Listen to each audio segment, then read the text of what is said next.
तर चला आता आपण भेंडीची मस्त न चिपचिप होणारी भाजी बनवूया। तर बघा, कांदा मिरची लसूण आणि भेंडी घेतलीत आणि हा जिरा टाकला आहे त्याच्यामध्ये तेलामध्ये। आणि आता आपले हे कांदा मिरची वगैरे आपण मस्त मऊ असं शिजून घेऊ।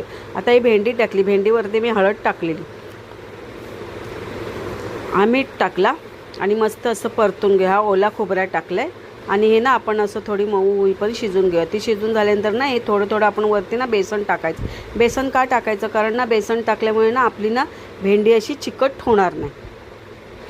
हे बघा, आणि ना हलवत राहायचं। थोडा उशीर याच्यावर झाकण दिलं तरी चालेल, कारण आपला बेसन ना हा शिजला पाहिजे। तर हे बघा, जरासुद्धा चिपकली नाही, अशी मस्त भेंडी झालीत। माझी नॉनस्टिक कढई नाही आहे म्हणून ही माझी खाली थोडं बेसन चिपकलं। तुम्ही नॉनस्टिक कढईमध्ये केलात ना आणि असं वरून थोडं थोडं बेसन टाकून हलवत राहिलात ना तर मग ती खाली बेसन चिपकणार नाही। हे बघा, तर ही माझी भेंडीची भाजी तयार।